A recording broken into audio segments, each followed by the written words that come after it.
I'm Corbett Wall with DV Auction, here with your feeder flash for Tuesday, May the 18th, brought to you in part by Safeguard.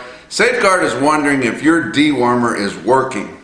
Text the word SAFE to 48109 to receive a free fecal test kit and also for a chance to win a free pail of Safeguard mineral. No more excuses, guys.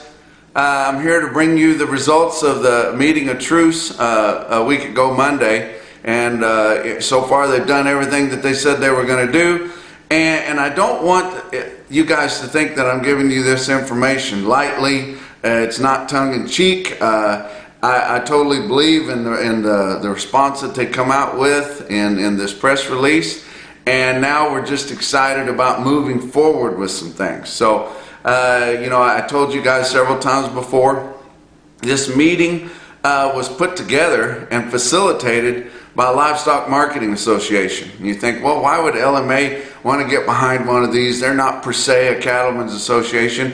No, they represent your auction markets and your cattle dealers. If we continue to go down the road that we're going on right now, it's like I told you on a recent visit, we're not going to need auction markets anymore, because the lack of transparency and the lack of competition is going to trickle on down from your fed cattle arena to your auction markets on yearling feeder cattle, and then eventually down to your calves, and nobody's going to be able to make a living.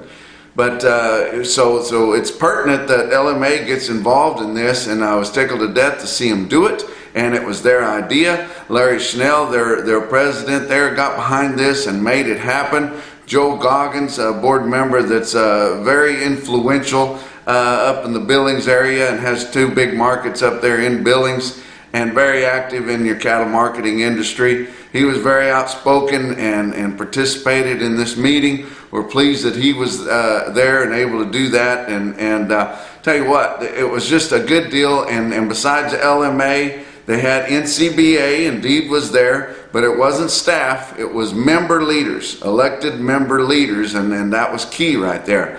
But and then also we had RCAF was represented with member leaders, U.S. Cattlemen's Association, American Farm Bureau Federation that pulls a lot of weight, and National Farmers Union that pulls a lot of weight up in the northern plains there. But they all got together.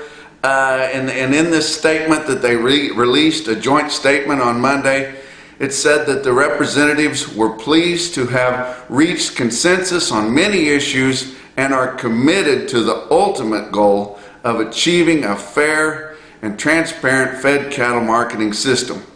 That's exactly what we want. And some people are frustrated because they didn't pick 5014 or they didn't pick Deb Fisher's cattle market transparency bill. No, they're gonna do that. They're gonna use those to facilitate the main goal here. And so the main issues, they had three key issues that they wanted to push and get behind, and they all agreed to do this. So the first one is to expedite the approval of LMR, mandatory price reporting with USDA. Some people have gotten frustrated with mandatory price reporting, and we didn't reauthorize it for 5 years last year like we should have. We kind of tabled it, approved it for 1 year for this very reason, to get some things added in there, because we can only open that thing up once every 5 years. If we had reauthorized it last year, wouldn't have been able to use it to enforce and oversee these things that we're needing to fix this industry. But gonna reapprove that, but also on top of just approving it, go in there and put some tweaks in there, including adding formula-based prices subject to the same reporting requirements as negotiated cash. That is key. Right now, you know, we get some stuff in there and it's buried in these big wide price ranges of premiums and discounts, and it's really hard to tell what's going on. But you know, if they're going to buy the lion's share of the cattle off a base price, what is that base price? Also including in that, also going to put forth that library that was talked about in Deb Fisher's Cattle Market Transparency Act, a library of the different sweetheart deals that your major cattle feeders, corporate feeders, and some of your smaller and mid-sized feeders also have too. That would help some of your smaller outfits that haven't been participating in that negotiate their own deal if that's what they decide to do. The second key point is demand that the Department of Justice issue a public investigation response. And so we never really got that. You know, we thought it was a big deal that their DOJ was going to go in there and investigate that due to the fire down in Kansas, and then the COVID deal that happened last year. We never got any report or response from that investigation. So demand the DOJ issue a public investigation status report, and then continued oversight, including with USDA, to keep them honest. And you know, we know that they're participating in collusion. We know that they're participating in unfair trade practices. You know, our choice cutouts levels was almost $320 or $3.20 a pound on Monday afternoon, and they're paying $1.91 for dressed cattle. You know, that is unfair, guys, and they wouldn't be able to do that if they didn't have this total monopoly on the industry. Well, if they're going to keep that monopoly, which we shouldn't allow them to do anyway, they should have to, you know, go through these investigations and things and report, you know, how they're getting all these cattle bought. Because just reporting and being transparent about your negotiated cash sales, that's just a trickle of the purchases they're making. The third bullet point is to encourage investment and development of new and independent local and regional packers. That's a big deal there. It's not that we haven't been doing that before, but let's use some of this cheese money. Let's use some of this grant money to help these people that want to build these smaller and regional type packers. And we've had a ton of them come in, and some of them have gotten some money from their states recently in the last year or so, and we've had a lot more of them come online. We just need more and more and more of them. You know, those guys are using, and everybody wants to talk about country of origin labeling.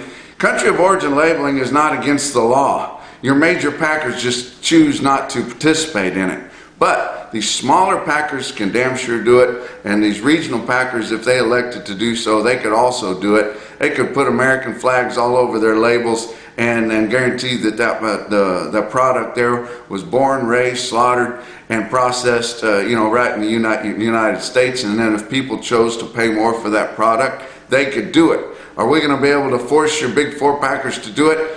That's unclear. So, you know, let's get in there and encourage more investment into these new plants that are starting to help already, but continuing to do that and giving those guys a little hand in that would help do some things. So we've got it right here. No more excuses, guys.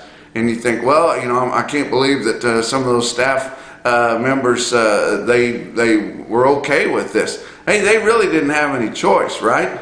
They work for the member leaders and the members themselves. So this also calls for some of you people to do something. I assume that most everybody that listens to this is a member or supports one or other of the associations that were on that list, and maybe more than one. If you're not, you know, become a member. Help them out a little bit.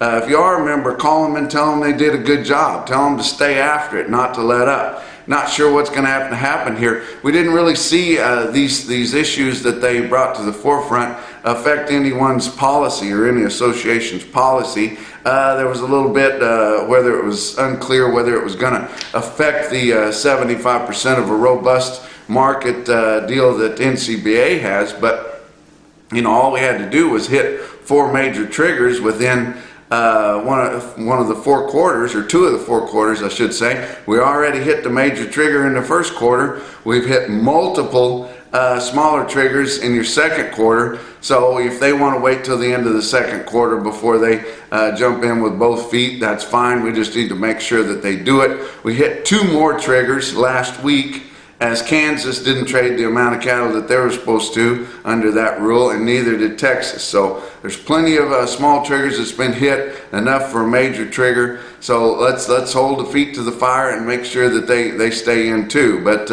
you guys get in there, call the association you're supportive of, and work with this. Who's going to do the most of the leg work now?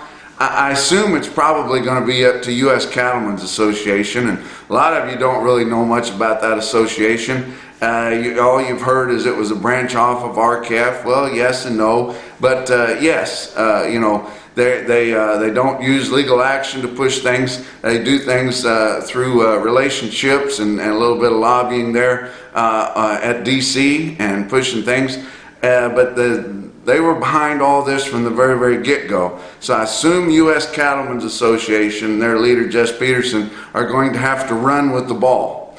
Now, some of the other associations are going to do some blocking up front, and that will help. But they've got the association, they've got the relationships with your Senate Ag Committee. They've got the relationships with your major lawmakers in your big cattle states. They can make this happen, and this is what our lawmakers have been asking for. Senator Rounds, you know, Chuck Grassley, Deb Fischer, and all of them. You know, what do you guys want? Tell us what you want, and then we will do it. But they wanted everybody to get together, all your cattlemen's associations, and this is what happened, and they had. So now we've just got to get in there and run with the ball, and I assume that USCA is going to do most of the ball running, but NCBA is not going to be in their way anymore. They're not going to resist these changes anymore. So they've signed on to the deal, and I tell you what, like I said, not going to criticize anyone, because they did it, they got in there, they've done something about it. Now let's keep the foot on the gas and push and keep going until we start seeing some things come out of it. We could see some things come out of it by fall, guys, because that's when they have to get back in there and start working on mandatory price reporting, or LMR, if they're going to make any changes. So they've got to get in there and start debating and getting those changes put in that mandatory price reporting, so they can reauthorize that, and then it'll be for 5 years. Then the table will be set for them to oversee some changes, like one of these minimum mandated negotiated cash deals. I feel like what's going to happen here, and I feel like it will happen, is Deb Fischer is going to have to loosen up a little bit and agree to let Chuck Grassley's team come in there and make a hybrid, if you will, of these two bills. And I think that's a doable thing. You know, we need to go ahead and set those percentages, which wasn't done under the Cattle Market Transparency Act. But a lot of the things in that Cattle Market Transparency Act, like the library of the sweetheart deals, and a lot of flexibility to be able to go in there and change those percentages, that's something that we sure got to have. But we also need the hard stance that 5014 brings. So let's get in there and build a hybrid of that. Let's put it up for debate, get it through that Senate Ag Committee, get it voted on, get it passed. Tell you what, with the American Farm Bureau support, National Farmers Union, NCBA now on, I tell you what, it's a shoe-in. It's a done deal. We just got to get it going. So feeling really positive about this, and I hope you guys are too. But be outspoken about it. Push about it. We've got to do some things if we're going to get this done. Now, I still think that there's a lot of support for country of origin labeling out there. Let's continue to support that, but let's don't hold up progress on some of these other deals by just getting headstrong and not backing off of that mandatory cool. You know, let these smaller plants do the cool, and if the bigger plants see that they're selling their product, consistently and at a higher level, then they'll look at that and they'll say, hey, maybe we need to start doing that too. But they probably don't want to go through the trouble of doing that, especially when they continue to buy product overseas and bring it over and can put a U.S. label on it, because that's what everybody's frustrated with. But I still think you need to go on and sign the petition for the referendum. And you said, well, how can you support NCBA and the referendum?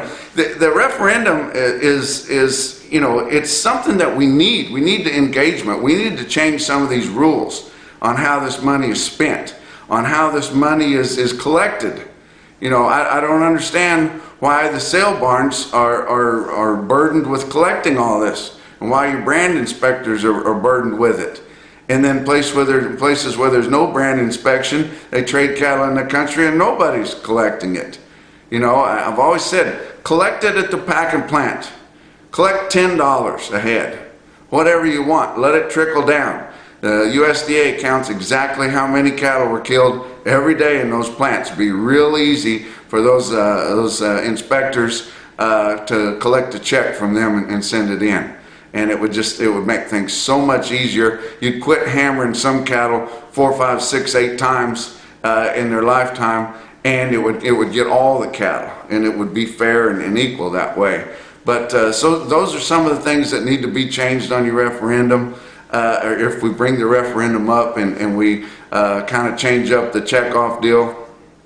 And it'll let you know, your beef council, beef board, kind of let people have a say in how that money's spent. We haven't had a say for 35 years, so go on, you know, online there and to checkoffvote.com, and if you've owned any cattle in the last year, one head, bought, sold, or owned one, you're good to do it. So go ahead and get that done.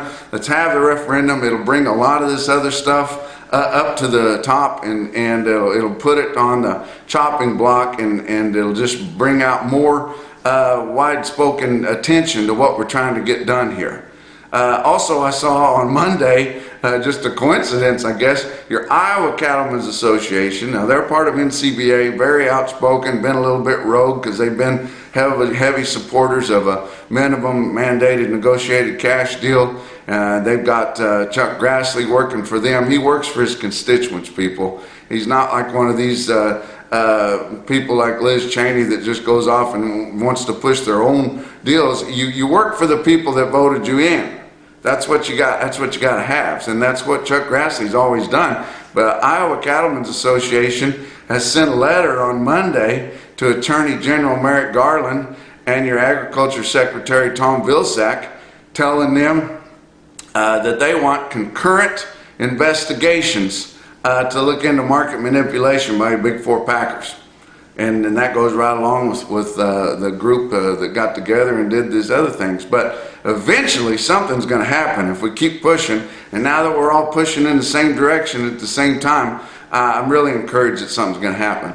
Let's talk about your board on Monday to open the week. June live cattle futures up a nickel's all at 115.35. August down 40 cents at 118.42. You go on out on your back months of live cattle, down 42 cents to up 47, so kind of mixed there. Feeder cattle for May were up 37 cents at 137.92, running well ahead of what our index levels are at right now, but your market was pretty decent on Monday for your cash feeders. August feeder cattle futures up 160 at 152.75. And that's a big premium there, so it looks like we're going to gain some ground, but not a lot of feeder type cattle selling while everything's turned out. So we'll gain some ground there, and then we're going to get into those grass yearlings, which are always your most attractive to buyers and feeders the whole year. So we can get up to those levels. Let's talk about your back months on feeder cattle, up 75 cents to up $1.55. So good gains there. Let's talk about your weighted average on last week's negotiated fat cattle trade out of your 5-area feeding region.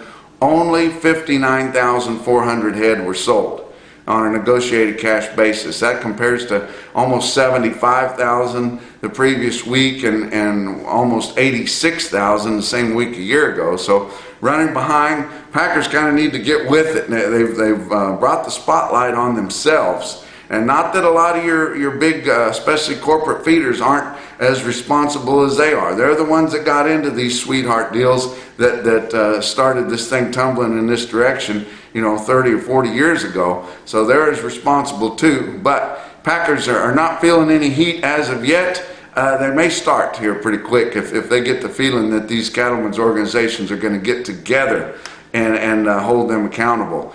Live steers and heifers last week negotiated in your 5 area sell from 116.50 to 122. That was about steady, unevenly steady on the range, but your weighted average on live steers was $1.37 higher than the previous week at 119.73. Dress sales, steers and heifers, 187.50 to 192.50. Again, unevenly steady there, but your weighted average on dressed steers was up almost $2 at 190.49. So we gained some ground, even though we're very frustrated because it's sure not commensurate with what your box beef cutout values are. But you look at nationwide negotiated sales were only 69,000 compared to 255,800 head of formula sales. That's the problem right there. And of the 69,000, about 26% of those were for 15 to 30 day delivery, and that's about what they run. They've been running more than that, as much as 45% here a couple of weeks ago, but that's getting back around where it needed to be. Now, we had some sales on Monday, and you think, why would they sell cattle on Monday? Mostly basis jumping. So they come out with the charity bids again. Guys didn't demand these bids, and they didn't leverage for them because we have no leverage. But your packers indeed come out with about steady money again. A lot of guys were looking at 119, 120 in comparison with your spot live cattle futures, which are 115.35, and that's about a $4 basis there. So they're enjoying that. Let's talk about the little bit of trade that we saw. We saw some trade in Iowa. We saw some trade from 119 to 120, and then both the Texas and Kansas sold some cattle at 119. In fact, Consolidated Beef Producers sold a lot of their cattle at 119. But guys just trying to survive. What else is going on? Look at Ozarks Regional Stockyard. On Tuesday, they've got another in-house video. They got several lots on there, and about every lot's got 400 head of really nice yearlings there. So that's going to be a good deal, including Lane Brown cattle down there in the edge of Arkansas. He's got 800 head of yearling steers for sale on that in-house video. How about your feeder cattle market? Your real-time index on DV auction late in the day on Monday sitting at 133.20. Down just about a nickel a hundred, so pretty much steady there, and was able to hold steady with a lot more Southern Plains sales in there, so that wasn't too bad. Look at your big high volume sales on Monday. Oklahoma National Stockyards in Oklahoma City, 8,000 head. Feeder steers and heifers called steady, so that's right along with what your index was. Steer calves $2 to $4 lower. Heifer calves about steady there. Joplin Regional Stockyards underestimated their run. They were only looking for 4,500, ended up with 5,200. Market there on all classes and weights steady to $3 higher, but did see a stick-out sale on some yearling steers there out of Joplin. 130 head, 832-pound steers bring 135.75. That's a pretty toppy quote there. Look at some other individual quotes around the circuit. How about Sioux Falls Regional Livestock in Worthing, South Dakota? Some big steers that sold really well. 200 head in the string, 1,028-pound feeder steers at 128.10. That's better than we've been seeing. They've been running like in the low 120s and the high teens here the last week or two. How about a market out east there? And I tell you, they're starting to creep up, and you put the freight on, and they're higher than the cattle we're selling here in the central part of the U.S. Bluegrass Stockyards, Lexington, Kentucky, 57 head of steers, weighed 850 pounds on the dot, 132.60 standing in the ring. Bluegrass Stockyards in Lexington. But the best quote that I saw anywhere, your Zach Tran top quote for the day comes out of Callaway Livestock Center, Kingdom City, Missouri, right in the center of the Missouri state there. 3,100 head, pretty darn good run there. Top sale on there was 2 loads, 116 head of 936-pound steers from Rockin' H Cattle, bring 136.50. And that's your feeder flash for Tuesday.